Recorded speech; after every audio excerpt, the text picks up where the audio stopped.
মুখে হাসি নিয়ে কথা বলছেন বর্তমান বিশ্বের তিন প্রভাবশালী নেতা। এমনই এক ফ্রেমে দেখা গেল শি জিনপিং, ভ্লাদিমির পুতিন আর নরেন্দ্র মোদীকে। আর তাতেই শুরু হয়েছে বিশ্ব রাজনীতিতে নতুন সমীকরণ।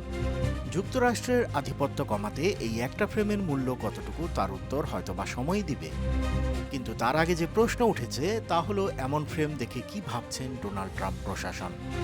চীনের তিয়ানজিন শহরে অনুষ্ঠিত সাংহাই কোঅপারেশন অর্গানাইজেশনের শীর্ষ সম্মেলনের মঞ্চে তিন দেশের তিন প্রভাবশালী নেতার এই দৃশ্য শুধু কূটনৈতিক নয়, বরং বৈশ্বিক রাজনীতির এক নতুন বার্তা দিচ্ছে। দৃশ্যে দেখা যায় পুতিন হাত ধরে মোদিকে নিয়ে যাচ্ছেন শির কাছে। শির কাঁধে হাত রেখে কিছু বললেন পুতিন। হাসিতে ফেটে পড়লেন মোদি, আর সেই হাসি ছড়িয়ে গেল শির মুখেও। এরপর আঙ্গুল তুলে কিছু বোঝাতে থাকেন মোদি। পুতিন তাতে সম্মতি জানিয়ে তার হাত নিজের মুঠোয় পুরে নেন। আরেক পাশে নিশ্চুপ দাঁড়িয়ে সবকিছু লক্ষ্য করছিলেন পাকিস্তানের প্রধানমন্ত্রী শেহবাজ শরীফ। এই ছবি ও ভিডিও মুহূর্তেই ভাইরাল।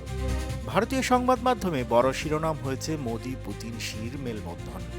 অন্যদিকে পাকিস্তানের সংবাদ মাধ্যমে গুরুত্ব পেয়েছে কেবল শেহবাজের বক্তব্য, যেখানে তিনি বলেন সমস্যার সমাধান আলোচনার মধ্য দিয়েই সম্ভব।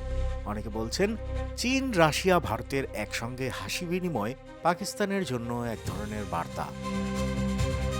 এই সম্মেলনকে ঘিরে যুক্তরাষ্ট্র ছিল তীক্ষ্ণ নজরে, কারণ প্রেসিডেন্ট ডোনাল্ড ট্রাম্প তার বাণিজ্য নীতির মাধ্যমে চীন, রাশিয়া, এমনকি ভারতকেও শুল্কের বেড়াজালে ফেলেছেন।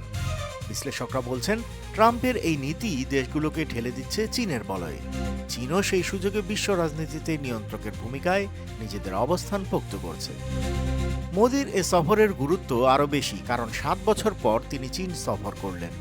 2020 সালের গালওয়ান সীমান্ত সংঘর্ষের পর থেকে দিল্লি বেইজিং সম্পর্ক নাজুক হয়েছিল।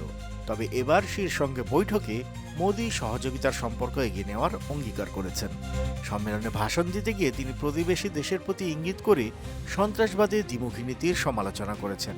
অন্যদিকে পুতিন ইউক্রেন যুদ্ধ নিয়ে পশ্চিমাদের বিরুদ্ধে অভিযোগ তুলেছেন। তিনি বলেন ন্যাটোতে ইউক্রেনকে ফেরানোর প্ররোচনাই এই সংকটের মূল কারণ। পশ্চিমাদের অভ্যুত্থানের নেপথ্য ভূমিকার দিকেও আঙুল তোলেন তিনি। 16টি সদস্য দেশ, পর্যবেক্ষক রাষ্ট্রসহ নিজেদের মাঝে থাকা নানা মতাদর্শ, নানা দ্বন্দ্ব পেরিয়ে এক মঞ্চে জড়ো হয়েছেন বিশ্ব নেতারা। সবার সামনে হাত মেলানো, মুখে হাসি, এসব কেবল কূটনৈতিক সৌজন্য, নাকি আসলেই নতুন কোনো বৈশ্বিক মেরুকরণের ইঙ্গিত? সেটাই এখন বড় প্রশ্ন। তিয়ানজিনে এশীয় সম্মেলনের এই মুহূর্ত বৈশ্বিক রাজনীতিতে নতুন সমীকরণের এক ঝলক দেখিয়ে দিল।